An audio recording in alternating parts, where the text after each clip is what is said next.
Jungle. Audio Jungle.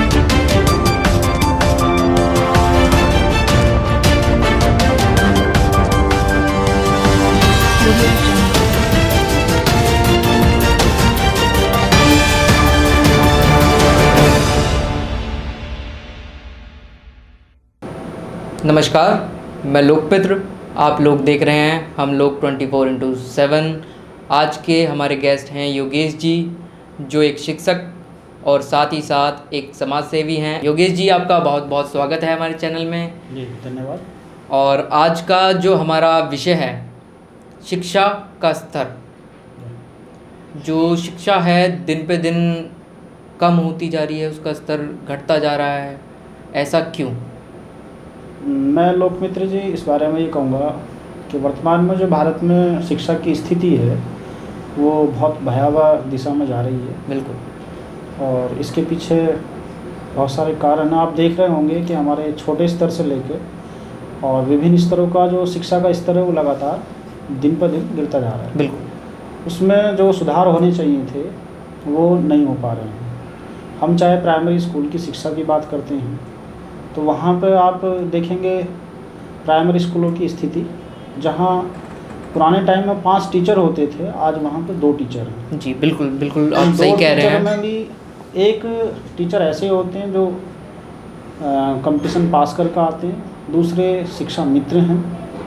तो मैं किसी की योग्यता पर सवाल नहीं उठाऊंगा, लेकिन फिर भी कहीं ना कहीं इस शिक्षा मित्र पद्धति ने शिक्षा में गिरावट की है प्राइमरी स्तर पर।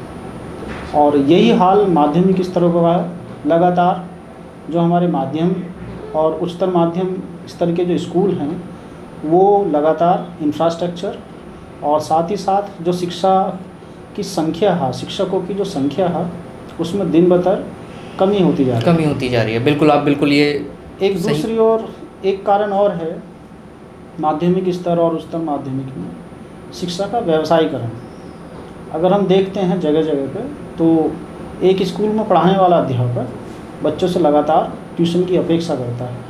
तो इस वाली पद्धति ने भी लगातार हमारे यहाँ पे एजुकेशन को डाउन किया है।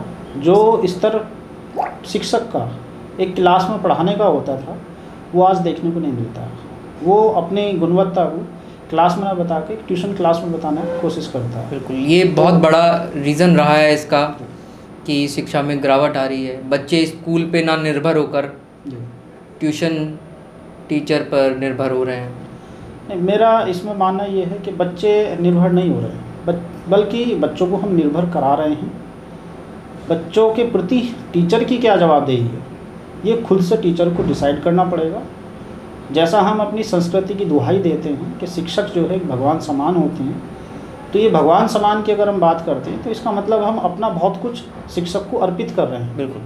तो मेरा अपना ये मानना है कि शिक्षक को खुद से ये जिम्मेदारी लेनी होगी कि जो मेरे द्वार पर शिक्षा लेना आया है उसके प्रति मेरी कितनी जिम्मेदारी है। तो शिक्षक अपनी इस ट्यूशन पद्धति से बाहर निकलें और ईमानदारी से क्लास में पढ़ाएं। मुझे लगता है कि अगर ऐसा हम करेंगे तो शिक्षा एक बहुत बड़ा संसाधन होता है, एक बैंक होता है घर का, देश का। अगर अच्छे विद्यार्थी हमारे स्कूलों से निकलेंगे तो हमारे घर की गुणवत्ता सुधरेगी, साथ साथ हमारे देश की गुणवत्ता भी सुधरेगी। अभी जैसे आजकल हाल ही में चर्चा में है जनसंख्या लाभांश। बिल्कुल। Population dividend. पॉपुलेशन डिविडेंड हमें तभी प्राप्त होगा जब हम अच्छे नागरिक पैदा करेंगे। अगर हम अच्छे नागरिक नहीं बना सकते हैं तो फिर हम जनसंख्या डिविडेंड की बात नहीं कर सकते। बिल्कुल जी। तो सर, मैं ये एक छोटा सा इसमें से ही एक क्वेश्चन उठाना चाहूँगा। जैसे कि सर प्राइवेटिज़म होता जा रहा है, स्कूल कॉलेज का भी। इसमें सर जो स्कूल कॉलेज हैं इसमें इसका क्या रोल रहा है कि जो प्राइवेट कॉलेज है उसमें क्या रोल रहा है? शिक्षा को उसने बढ़ाया है या गिराया है? इस पर आप अपने विचार कुछ अगर हमारे। जी, मैं आपके माध्यम से, आपके चैनल के माध्यम से लोगों को ये बताना चाहूँगा कि जब से लिबरलाइजेशन पॉलिसी आई है देश में, बिल्कुल 91 से, हमने हर क्षेत्र को शिक्षा का व्यवसायीकरण की ओर मोड़ा है। अगर हम अपने बिजनेस की बात करते हैं, उसका लिबरलाइजेशन हो तो ये विश्व स्तर पर ठीक है, लेकिन हमने अपने घर का ही लिबराइजेशन कर दिया, हमने अपने ज्ञान का ही लिबराइजेशन कर दिया। उससे हमारे यहाँ पे बहुत सारे नुकसान हुए हैं। जहाँ एक और प्राइवेट स्कूलों की बाढ़ आई, वहाँ साथ साथ में दुर्व्यवस्था भी पैदा हुई। बिल्कुल। आप ये देखेंगे छोटे छोटे गली मोहल्लों में बहुत छोटे छोटे स्कूल चलाए जा रहे हैं। अगर मैं अपने स्तर की बात करता हूँ तो मेरी बचपन में पढ़ाई प्राइमरी स्कूल में हुई है, तो मेरे एक छोटे से स्कूल में एक प्रांगण होता था खेलने का। बिल्कुल। आज का बच्चा उस प्रांगण को नहीं देख पाता उन छोटे स्कूलों में। फिजिकल एक्टिविटी बिल्कुल ही जीरो खत्म हो गई चुकी है। दूसरा, अगर हम बात करते हैं प्राइवेट स्कूलों की, तो प्राइवेट स्कूलों में लगातार शिक्षा का जो निजीकरण हुआ वो पढ़ाने की बजाय पैसे कमाने पर ज़्यादा फोकस गया है। जैसा आप देखें कि किसी प्राइवेट स्कूल में लगातार अलग अलग एक्टिविटी के नाम पे बहुत सारे पैसे लिए जाते हैं। इससे क्या होता है, जो पैसे देने वाला व्यक्ति है वो तो पैसा दे देता है, उसके बच्चों को एक्टिविटी मिल जाती है, लेकिन जो गरीब बच्चा है, जो भारत की बहुत बड़ी जनसंख्या है, बिल्कुल, वो इन सुविधाओं से वंचित होता है। इससे एक बहुत दुर्व्यवस्था खड़ी होती है देश के अंदर। एक ऊंचा वर्ग पैदा होता है, एक निम्न वर्ग पैदा होता है। ऊंचे वर्ग का बच्चा अलग तरीके से पढ़ता है, नीचे वर्ग का बच्चा अलग तरीके से पढ़ता है। ये भारत की शिक्षा नीति के खिलाफ है। अगर हम भारत की शिक्षा नीति की बात करते हैं, चाहे वो कभी भी बनी हो, चाहे हम 1986 की बात कर रहे हैं या उससे पहले की बात कर रहे हैं, या अभी हाल ही में जो प्रयास किए जा रहे हैं शिक्षा नीति बनाने में, वो एक देश एक एजुकेशन की बात केवल भाषा के आधार पर करती है। वो ये नहीं करती है कि एक देश और एक शिक्षा हम हर समाज के व्यक्ति को पहुँचाएँ। अगर एक बच्चा एसी क्लासरूम में बैठकर पढ़ता है तो गरीब का बच्चा भी एसी क्लासरूम में बैठकर पढ़ना चाहिए। और ऐसा तभी संभव हो सकता है जब सरकार खुद से जिम्मेदारी ले कि शिक्षा जो है किसी समाज की बपौती नहीं है, बिल्कुल, किसी गरीब की बपौती नहीं है। शिक्षा एक सरकार की, एक देश की जिम्मेदारी है। क्यों? क्योंकि अगर हमारे किसी भी गरीब बच्चा अच्छी से एजुकेशन लेगा और वो कभी कुछ अपनी एजुकेशन को देश के अंदर अप्लाई करेगा, वो डॉक्टर बनेगा, वो इंजीनियर बनेगा, वो साइंटिस्ट बनेगा, या और दुनिया भर की वो अपनी सेवाएं देगा, तो वो अपने लिए नहीं करता है, वो पूरे देश के लिए करता है। तो मेरा अपना ये मानना है कि शिक्षा सरकार की पहली प्राथमिकता होनी चाहिए, क्योंकि उसी से देश का निर्माण होगा। योगेश जी, जैसा कि हमें पता लगा है कि आप शिक्षा के क्षेत्र में काम कर रहे हैं पिछले कुछ समय से, तो आप हमारे दर्शकों को उसके बारे में कुछ बताएं।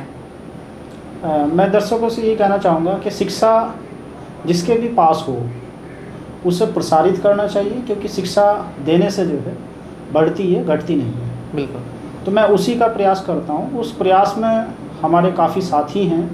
मैं एक साथी का नाम भी लेना चाहूँगा, डॉक्टर प्रवीण कुमार जी। वो IRS हैं और अपना समय जब भी उन्हें मिलता है तो वो हफ्ते में 1 दिन 2 दिन अपनी क्लास देते हैं बच्चों के साथ। तो हम गाज़ियाबाद में एक फ्री IAS कोचिंग चलाते हैं, दीप IAS कोचिंग के नाम से जी। और उसमें पूरे भारत से बच्चे आते हैं, अलग अलग क्षेत्र से। तो ये प्रयास इसलिए है क्योंकि जिनके पास साधन नहीं है उन्हें साधन कैसे प्रोवाइड कराया जाए, जिसकी जिम्मेदारी सरकार को लेनी चाहिए थी या जो हमारी सबकी जिम्मेदारी थी, बिल्कुल, उसका निभाने का एक प्रयास है। मुझे लगता है कि मैंने ये शिक्षा जो भी पाई है ये समाज की एक हिस्सेदारी थी जो मुझे मिली, तो मैं उसे वापस करना चाहता हूँ पे बैक के नाम से। तो हम लोग इसी दर्शन पर काम भी करते हैं। हम बाबा साहब की बात करते हैं जैसे, तो वो ये चाहते हैं, एक मैसेज देते हैं कि हम लोग जो भी है हमारे पास उसे पे बैक करें अपनी सोसाइटी में। बिल्कुल। तो उसी का एक प्रयास है। गाज़ियाबाद में एक फ्री IAS कोचिंग चलाई जा रही है। तो मैं आपके चैनल के माध्यम से इस बात का प्रचार भी करना चाहूँगा कि कोई वंचित छात्र अगर है और वो अपने अलग अलग एग्ज़ाम की तैयारी करना चाहते हैं तो वो हमसे संपर्क कर सकते हैं। और कभी भी आपके चैनल के माध्यम से या फिर गाज़ियाबाद में वो सर्च करेंगे फ्री IAS कोचिंग के नाम से तो उन्हें दीप IAS कोचिंग का एक मिल जाएगा। बिल्कुल जी सर, आपका ये जानकारी सुनकर जो आप कर रहे हैं पिछले कुछ समय से बहुत बहुत खुशी हुई कि हमारे समाज में ऐसे लोग भी हैं जो इस को मानते हैं कि पे बैक टू सोसाइटी। बिल्कुल। लोकमित्र जी, इसमें कोचिंग में बहुत लोगों का योगदान है और एक लंबी कतार हो सकती है। बिल्कुल। हो सकता है कि कुछ लोगों का नाम मैं नहीं जानता हूँ, लेकिन इसमें बहुत सारे लोग हैं जो काम कर रहे हैं। बस हम लोगों को मौका मिलता है फ्रंट पाने का, क्योंकि टीचर बोर्ड पर खड़ा होता है, बिल्कुल, कुछ बिल्कुल। लोग हमें ज़्यादा जान पाते हैं, लेकिन हमारे पीछे बहुत सारे हाथ खड़े हुए हैं। तो मैं उन लोगों का भी धन्यवाद करना चाहूँगा इस वीडियो के माध्यम से, कि वो धन्यवाद के पात्र हैं और इसी तरीके से वो अपना सहयोग देते रहें, ताकि वो संस्थान और भी दिन ब दिन बढ़ता रहे। बिल्कुल। जी।